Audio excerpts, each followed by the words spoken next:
নমস্কার বন্ধুরা, দিতির রান্নাঘর উইথ ব্লগ চ্যানেলে আপনাদের প্রত্যেককে স্বাগত। দেখুন, আজকে নিয়ে চলে এসেছি সম্পূর্ণ নিরামিষ আর ভীষণই টেস্টি একটি রান্না, পটল পোস্ত। তো আজকের এই পটল পোস্তটা আমি কিভাবে বানিয়েছি চলুন দেখে নিন।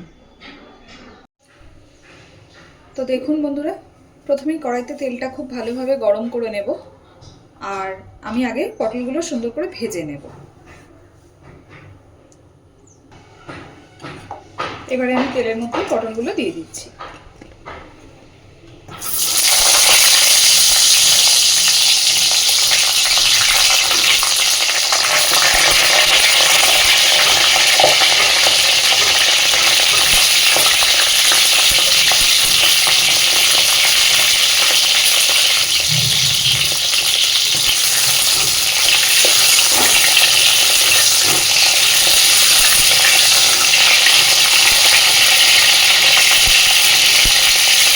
একই সাথে আমি দিয়ে দিচ্ছি পটলের পরিমাণে একটু লবণ,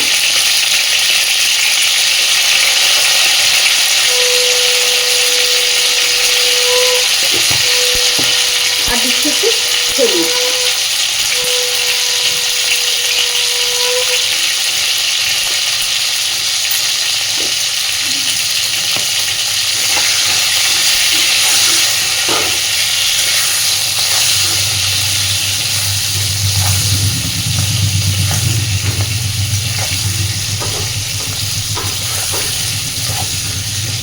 লবণগুলো দিয়ে একদম সুন্দর করে লালচে লালচে করে পটলগুলো ভেজে নেব।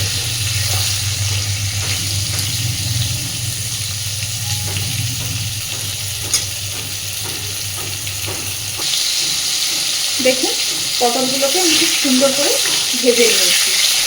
এবার পটলগুলো তুলে নেব।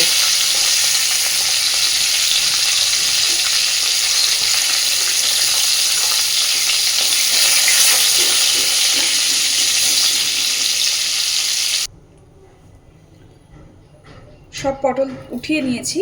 এইবার ওই তেলের মধ্যেই আমি ফোড়নে দিচ্ছি একটু কালো জিরে। এবার দিচ্ছি একসাথে বেটে নিয়েছি পোস্ত, কাঁচা লঙ্কা, আর তার মধ্যে আমি খুব সামান্য একটু সর্ষে ব্যবহার করেছি। এবার ওই পুরো বেটে নেওয়া মশলাটা দিয়ে দিচ্ছি। সঙ্গে সঙ্গে দিয়ে দিচ্ছি একটু জল, যাতে মশলাটা পুড়ে না যায়।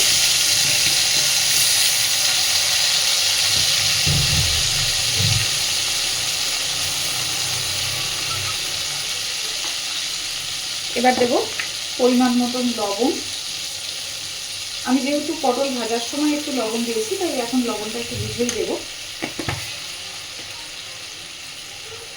দিচ্ছি হলুদ,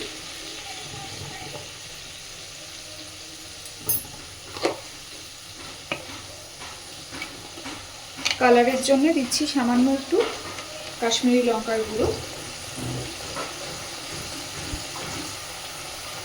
আর যেহেতু এটা নিরামিষ তরকারি তাই আমি সামান্য একটু মিষ্টি দিচ্ছি। আপনারা চাইলে এটা অ্যাভয়েড করতেও পারেন।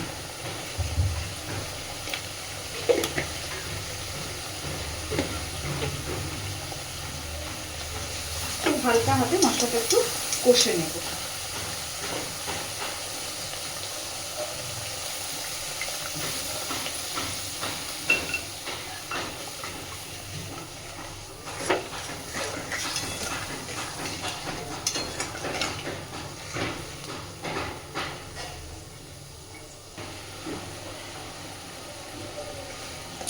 দেখুন, একটু সময় নাড়াচাড়া করে নিয়েছি।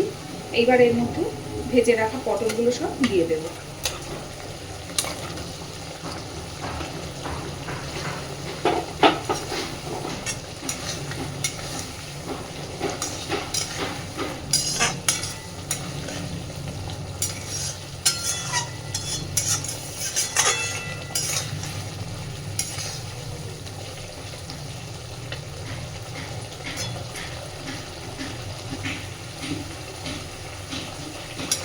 পটলটা দিয়ে মিনিট 2 মশলার সাথে খুব ভালোভাবে নাড়াচাড়া করে মিশিয়ে নিয়েছি।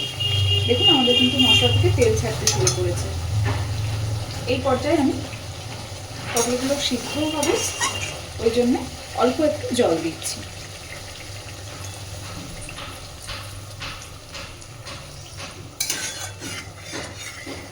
এখানে আমি মিক্সির বাটি ধোয়া জলটাই ব্যবহার করেছি।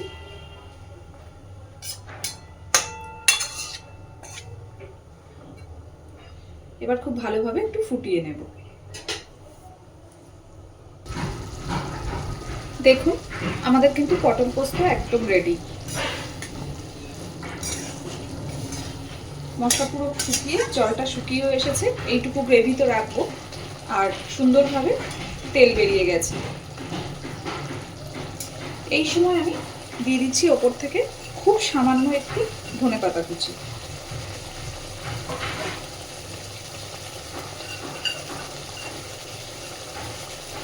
গ্যাসের ফ্লেমটাকে এবার অফ করে দিচ্ছি।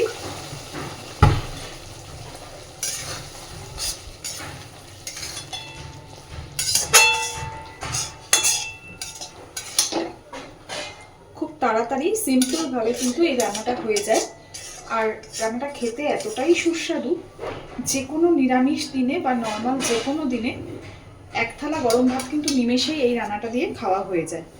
তো প্লিজ বাড়িতে একবার এইভাবে ট্রাই করবেন, আর কেমন হয়েছে আমাকে অবশ্যই জানাবেন। প্লিজ আমার চ্যানেলটাকে লাইক, শেয়ার এবং সাবস্ক্রাইব করে আমার পাশে থাকবেন।